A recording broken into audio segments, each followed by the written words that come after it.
नमस्कार दोस्तों, मैं हूं सौरभ शर्मा। आप देख रहे हैं भारत 24। दोस्तों, लोगों को बरेली का झुमका पहनना काफ़ी पसंद है और रणवीर कपूर को भी लोगों ने बरेली की बर्फ़ी का स्वाद चखते देखा है। लेकिन आज मैं एक शख्सियत से ऐसी मुलाकात करा रहा हूं जिसको मैं अगर ये कहूं ये बरेली के मयंक है तो गलत नहीं होगा। मयंक भाई, बहुत बहुत स्वागत है आपका। धन्यवाद, थैंक यू। अच्छा भाई, क्योंकि जब सिनोनिम्स जुड़ते हैं, जब बरेली का नाम आता है, होम टाउन है आपका, बरेली की ऐसी कौन सी यादें हैं जो एक कॉर्नर में आपने दिल के रखी हुई हैं, बहुत मिस करते हैं और बार बार वो यादें आपको खींचती हैं बरेली की तरफ? यादें तो बहुत हैं क्योंकि जहाँ आपका बचपन हो, जहाँ बड़े हुए हो, आपने एक लाइफ का एक सफ़र तय किया हो जहाँ से, सो वो शहर तो महत्वपूर्ण होता ही है। तो मेरा स्कूल, मुझे स्कूल की बड़ी याद आती है। मतलब मुझे लगता है कि वो, अगर आप मुझे फ्लैशबैक पूछेंगे तो जैसे हमारे सीरियल में फ्लैशबैक दिखाते हैं, तो वैसे फ्लैशबैक पूछेंगे तो मुझे अपने स्कूल का ग्राउंड याद आता है। वहाँ बास्केटबॉल खेलते हुए नज़र आते हैं। मैं स्विमिंग में काफ़ी डिस्ट्रिक्ट लेवल पे था, तो स्विमिंग का पूल नज़र आता है। तो मुझे मतलब ये और जहाँ कोचिंग पढ़ते थे तो वहाँ शाम को स्कूटी पे निकला करते थे और मोमोज खाया करते थे, या फिर कहीं भी कैंट कैंट एरिया है वहाँ पर, तो वहाँ पे जाया करते थे। तो बहुत बचपन की तो यादें बहुत ऐसी हैं कि इंसान कभी भूल ही नहीं सकता है। तो वही खींचता है मुझे कि मैं जब जाऊँ तो उन दोस्तों से मिलूँ और उन गलियों में जाऊँ जहाँ मैं घूमा करता था। तो यही सब यादें मेरे साथ में जुड़ी हुई हैं। अच्छा, क्योंकि जब हम एक्टर्स की बात करते हैं, यूपी के बहुत सारे मंझे हुए एक्टर्स हैं जो भी सीरियल्स में काम कर रहे हैं। कोई आपको अपने यूपी का मिला जिससे लगा कि हाँ, चलिए अब इससे अपनी दिल की बातें करें, यूपी की बातें हो, बरेली की बातें हो, कुछ ये बताएं कुछ मैं बताऊं? देखिए, यूपी के तो मिले हैं, बरेली के नहीं मिले। लेकिन जब यूपी के मिलते हैं या फिर सपोज़ करो कभी कोई बरेली के आसपास का होता है, तो बड़ा अच्छा लगता है कि चलो हम बैठे हैं या कुछ बात हो गई, कुछ छिड़ गया टॉपिक की जो कॉमन टॉपिक हुआ, तो बड़ा अच्छा लगता है कि उनको याद करके सारी, फिर ऐसा लगता है अच्छा हम भी ये किया करते थे अपने बचपन में, या फिर यहाँ जाया करते थे। तो वो सब चीज़ें रहती हैं जब अपने साइड का कोई इंसान दिखता है यहाँ पर। देखिए, सीरियल्स में भले ही आप ग्लिसरीन यूज़ करते हो और अपने आंसू निकालने के लिए, लेकिन बरेली का ऐसी कौन सी चीज़ है जिसको देख के मयंक सबसे इमोशनल हो जाते हैं?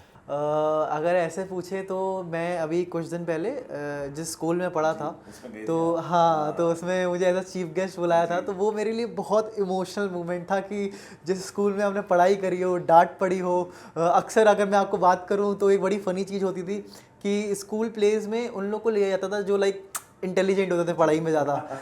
तो अब लग उस टाइम मतलब रिसेंटली की बात तो नहीं है, दो दो साल पहले की बात है।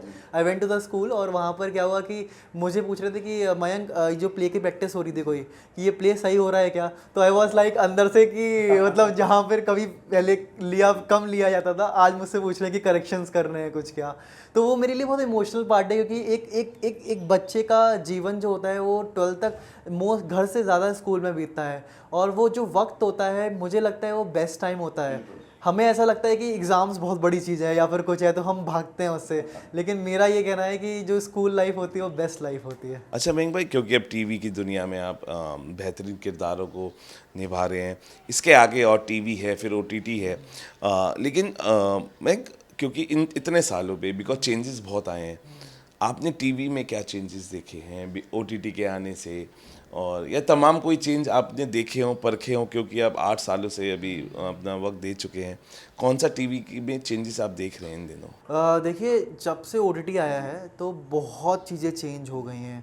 मतलब शोज़ थोड़े टीआरपी कम हो गई हैं, क्योंकि जो हम लोग टीवी पे, क्योंकि एंड्रॉयड टीवीज़ आ गए जी हैं, बिल्कुल। तो उसमें जैसे हम जी, जैसे मेरा ही शो जी टीवी पे चल रहा है तो लोग मोस्टली जी5 पे देख लेते हैं।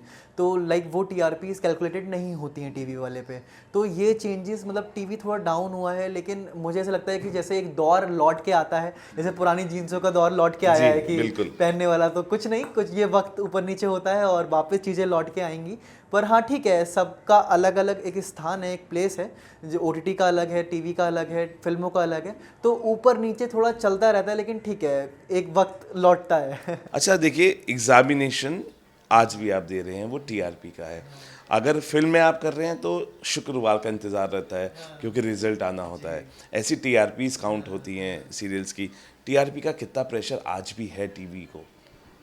अगर हम इस वक्त की बात करें, तो अगर हम कॉमन टीवी की बात करें तो प्रेशर इस टाइम बहुत ज़्यादा है, क्योंकि शोज़ जो होते हैं वो पहले होता था कि एक शो आ रहा है तो वो साल भर चलेगा, कहीं नहीं आता था। लेकिन आजकल क्या है कि अगर टीआरपीज़ नहीं मिल रही हैं तो 2-3 महीने में भी शो बंद कर सकते हैं। तो प्रोड्यूसर्स पे, प्रोडक्शंस पे, उनकी कॉस्टिंग पे ये बहुत प्रेशर रहता है कि टीआरपी अच्छी होनी चाहिए शो की, क्योंकि उनको डर रहता है कि अब हमें वो एक साल नहीं मिलेगा, हमें प्रूव करना है तो 2-3 महीना ही है जो हम प्रूव करके शो को लंबा चला सकते हैं। क्योंकि पहले हमने सीरियल्स देखे थे 10-10 साल चल रहे, बहुत सारे एग्जांपल्स हमारे पास है। और आपने कहा टीआरपी प्रेशर से कई बार सीरियल 5 महीने भी नहीं चल पाता है। तो चॉइस ऑफ सीरियल्स, क्या हम चॉइस ऑफ फिल्म जब हम करते हैं तो चॉइस ऑफ स्क्रिप्ट करते हैं, ऐसी जब आप सीरियल कोई चूज़ करते हैं, what are the main factors when you choose a serial एंड उस सीरियल का किरदार क्या देखते हैं टीवी वाले, और किस तरीके से चूज़ होता है सीरियल?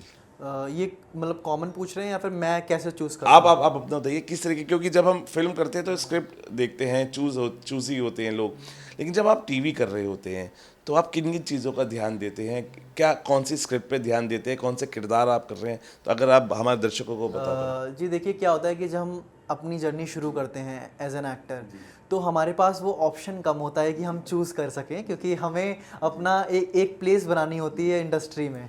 तो उस टाइम तो मुमकिन थोड़ा नहीं होता है। लेकिन जैसे मैं अब धीरे धीरे आगे बढ़ रहा हूँ तो मुझे जैसे अभी ये जो मैं हूँ सात तेरे जीटीवी पे जी चल रहा है, बिल्कुल। तो इस पे जब ये स्क्रिप्ट मेरे पास में आई थी तो मुझे पता चला कि मेरा नेगेटिव किरदार है इसमें।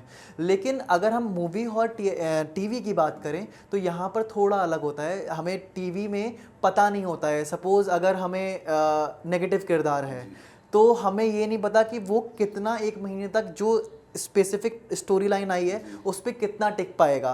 तो वो टीआरपीस पे डिपेंड करता है कि उसको कैसे मोल्ड करना है उस रोल को। पिक्चर में क्या होता है कि उनको जब वो लिखते हैं तो उनको एक किरदार का शुरू से आखिरी तक पता होता है कि ये इसी टोन में जाना है। तो टीवी और फिल्म, अगर हम यहाँ किरदार चूज़ करने की बात करें तो ये बहुत अलग है अब, क्योंकि टीवी में अब वो नहीं चलता है कि जो शुरू करा है वहीं अंत होगा।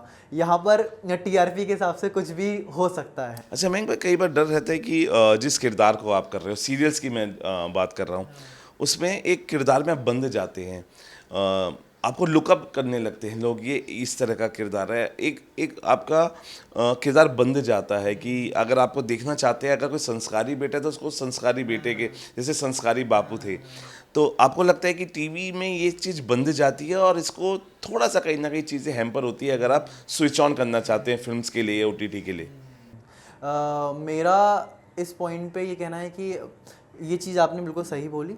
लेकिन किरदार जब आप पसंद कर रहे हैं, जैसे मेरी लाइफ में अगर पर्सनल पूछें तो कोई भी किरदार, जितना मैंने टीवी अभी तक किया है, तो कोई भी किरदार एक सा नहीं है। मेरा ये पहला नेगेटिव किरदार था जो मेरा दिल से इच्छा थी कि मैं एक नेगेटिव करूं, क्योंकि मेरी आंखें वाखें बड़ी हैं थोड़ी, तो मुझे ऐसा लगता है कि ये किरदार मेरे लिए मुझे करना था। तो ये ठीक है कि मतलब हम बंद तो जाते हैं, क्योंकि हम पब्लिक हमें अगर हम, पर मुझे ऐसा लगता है जो माइथो सीरियल्स होते हैं उसमें ज़्यादा प्रॉब्लम होती है कि अगर आपने शिवजी का किरदार कर लिया तो लोग आपको नॉर्मल या डूड टाइप्स वाले कैरेक्टर में नहीं पसंद करेंगे। लेकिन जो हम नॉर्मल टीवी कर रहे हैं वहाँ स्विच हो सकता है, लेकिन हाँ आपको सेलेक्ट करना पड़ेगा एक वक्त पे आके, क्योंकि अगर आप एक ही दौर पे चलते रहेंगे तो आप काफ़ी बंद जाएंगे और लोग आपको थोड़ा कम पसंद करेंगे ओटीटी और फिल्मों में। देखिए, हम कास्टिंग डायरेक्टर्स की भी बात करते हैं, क्योंकि आप एक किरदार निभा रहे हैं, वो नेगेटिव है या पॉजिटिव है, तो कास्टिंग डायरेक्टर्स भी आपको उसी किरदार को लेके ऑफर्स आते हैं। तो किसी डायरेक्टर से, कास्टिंग डायरेक्टर से बात चल रही है और बहुत जल्दी एक डेब्यू हम देखेंगे आपका?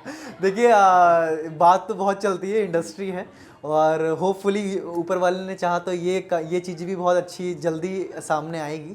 बात तो चल रही हैं, बहुत सारी बातें हैं, लेकिन जब उस पर काम होना शुरू हो जाए तो मुझे लगता है कि हम तब बात करते हैं तो ज़्यादा अच्छा लगता है। लेकिन हाँ, बातें चल रही हैं, बहुत चीज़ें चल रही हैं आगे पीछे, तो सब ठीक है।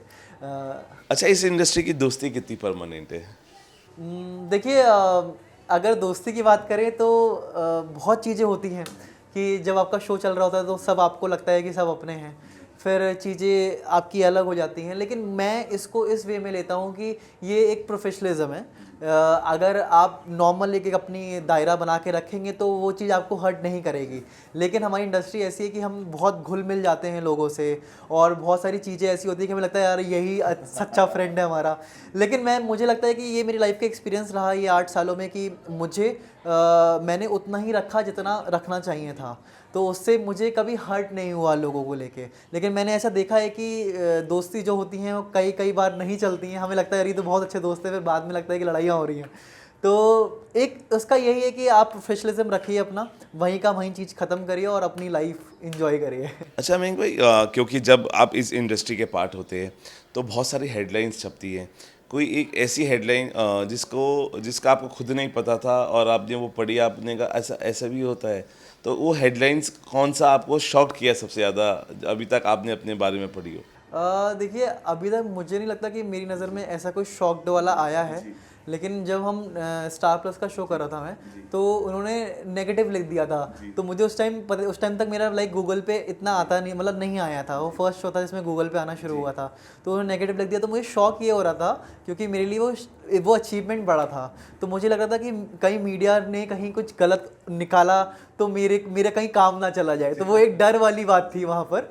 तो ये शौक, डर वाला शौक था मेरे लिए कि नेगेटिव हो गया, मेरा पॉजिटिव था। तो फिर मैंने प्रोडक्शन को कॉल किया कि वहाँ गूगल आर्टिकल गलत छप गया है। तो उनके लिए नॉर्मल था, लेकिन मेरे लिए थोड़ा शॉकिंग वे में था वो वाला। अच्छा, किस तरीके से आप अपनी कहते हैं ना कि आपको अगर काम चाहिए तो यहाँ पे आपको इनसे मिलना पड़ेगा, ऑफिसेज जाना पड़ेगा, लेकिन आपको लगता है कि एक गॉडफादर का होना टीवी में भी बहुत ज़रूरी है फिल्मों की तरह? देखिए, गॉडफादर तो अगर हम बात करें तो होना ज़रूरी है, अगर आपको एक लाइफ में एक अच्छा एक्टर बनना है या फिर बहुत अच्छा अचीवमेंट करना है। लेकिन मुझे ऐसा लगता है जिनकी गॉडफादर नहीं हैं सपोज़, तो उनके लिए एक ही शब्द बचता है, वो है मेहनत। ठीक है? अगर आपने मेहनत कर रहे हैं तो आपको लग सकता है कि मेरे को यहाँ अप्रोच नहीं मिल रही है या मैं यहाँ नहीं पहुँच पा रहा हूँ। लेकिन अगर आपको अपने अपने पे और अपनी मेहनत पे भरोसा है तो एक ना एक दिन आप ज़रूर पहुँचेंगे। बाकी देखिए, गॉडफादर क्या है कि अगर आपको सही लोग मिलना शुरू हो जाएं और सही गाइडेंस मिलना शुरू हो जाए तो वो आपके गुरु हैं। तो वही गॉडफादर हैं। आप उन जब आपका कोई प्रॉपर गॉडफादर नहीं है तो आपको टुकड़ों में गॉडफादर लेने पड़ेंगे। अच्छा, कुकड अप स्टोरीज बहुत होती है टीवी की, बॉलीवुड की। बहुत सुनी भी होगी आपने इंडस्ट्री में आने से पहले। और आपको लगता है कि अगर काम चाहिए, क्योंकि बहुत सारे मैंने इंटरव्यूज़ किए, मेरे बहुत और इंटरव्यूज़ में बोला कि कई बार हमें पीआर बोलता है अगर अच्छा काम चाहिए तो गो टू द पार्टीज़ और अपने र्यूमर्स आप प्यार कीजिए, आप रिलेशनशिप खबरों पे आइए। तो आपको लगता है कि it works?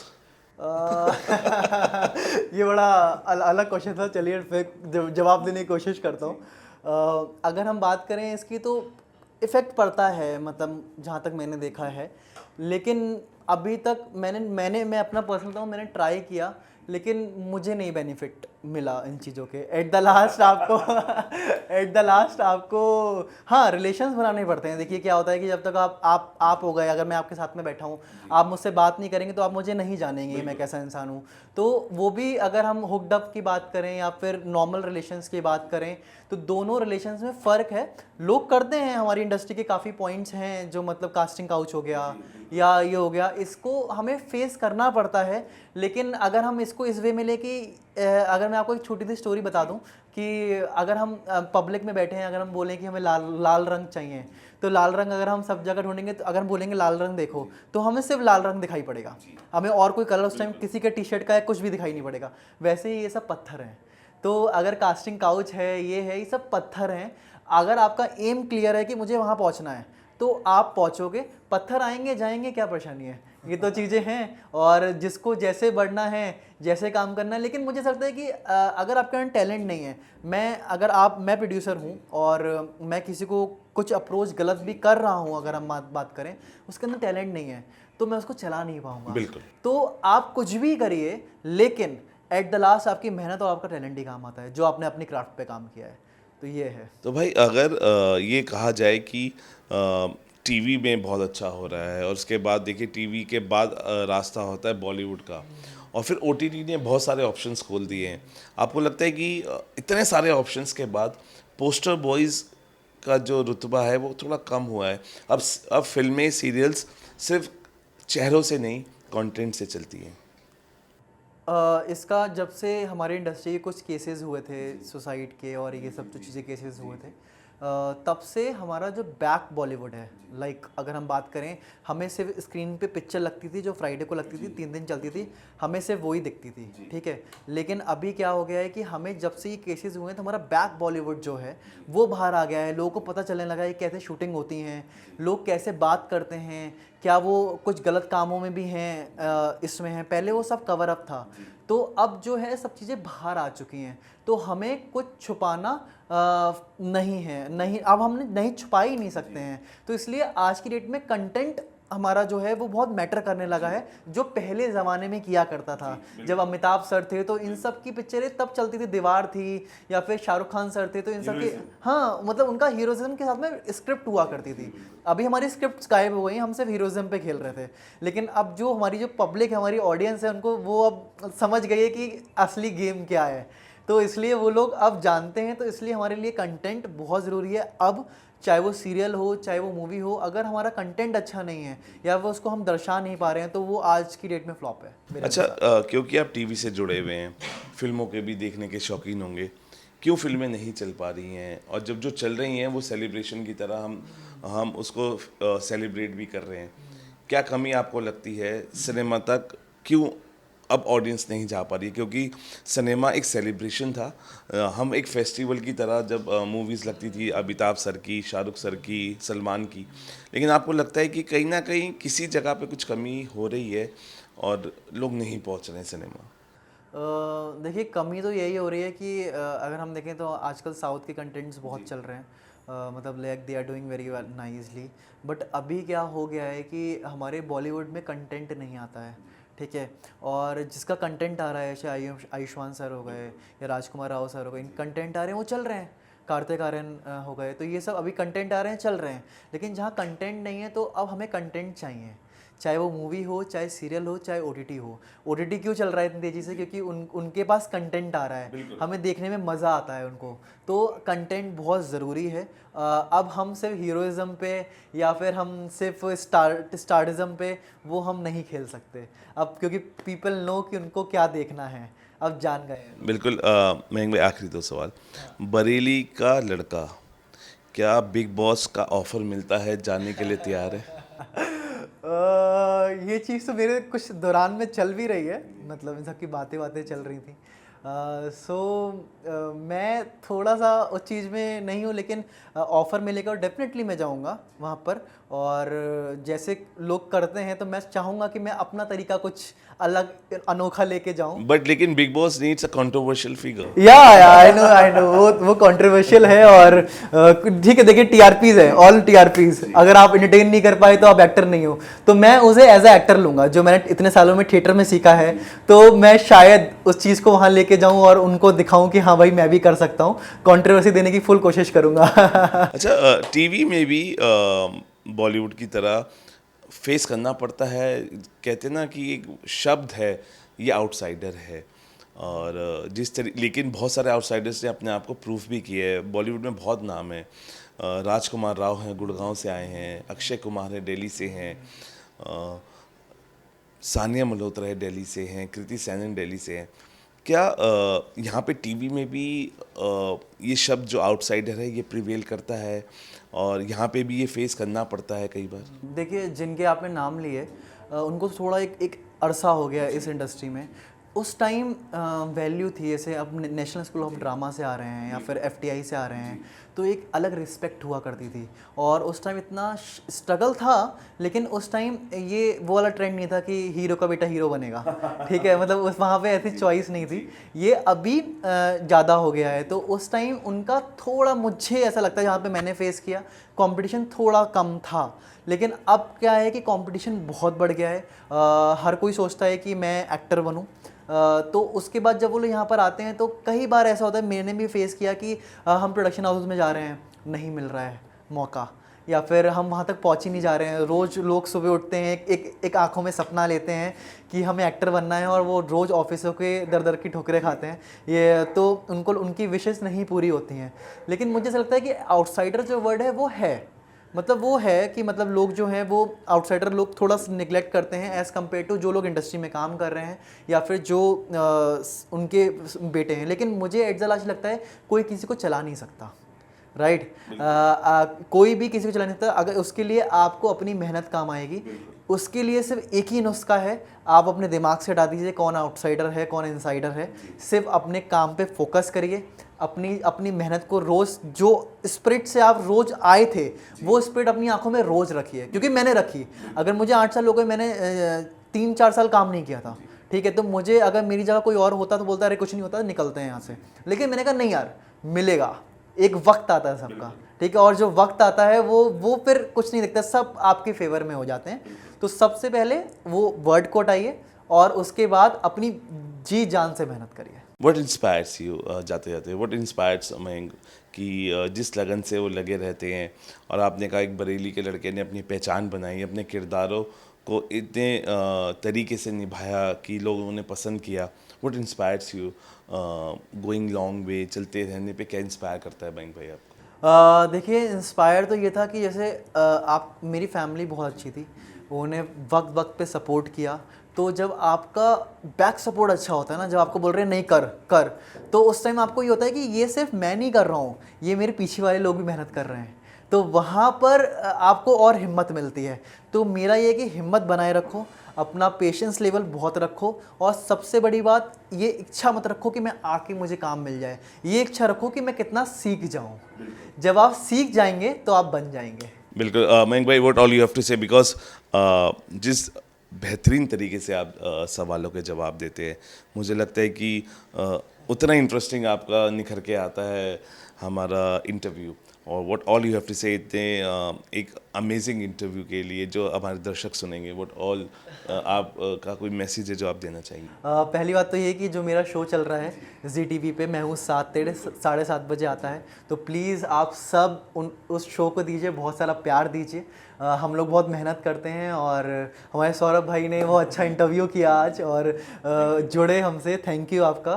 Thank you volley quick का, दीपेश जी का, कि हमको जोड़ा और हम यहाँ आज साथ में बैठे हैं। बस मैं इतना ही कहूँगा कि अपनी मेहनत पे यकीन रखें, भरोसा रखें, एक दिन आपको सफलता मिलेगी। वो कहते हैं ना, देर आए दुरुस्त आए, तो वही आपको बनना है। बिल्कुल मयंक भाई, जाते जाते मैं भी ये कहूँगा, जिस तरीके से आपने बोला कि अगर नशा करना है ना, अगर नशा करना है तो मेहनत का करो, और अगर बीमारी लगेगी ना, कामयाबी की लगेगी। तो keep the good roles rolling on the sets, और हम ये चाहते हैं कि आप ऐसे ही हमें एंटरटेन करते रहिए, ऐसे ही अच्छे अच्छे किरदार निभाते रहिए। और हमें भी अब मयंक के डेब्यू का इंतज़ार है कि बहुत एक अच्छी स्क्रिप्ट के साथ, एक नए किरदार के साथ, और एक अच्छे कंटेंट के साथ वो हमारे समक्ष आएंगे, और फिर हम इसी तरीके से एक और अमेजिंग इंटरव्यू उनके साथ करेंगे। थैंक यू मयंक भाई टॉकिंग टू अस। फिलहाल के लिए इतना ही, आप बने रहिए भारत 24 के साथ।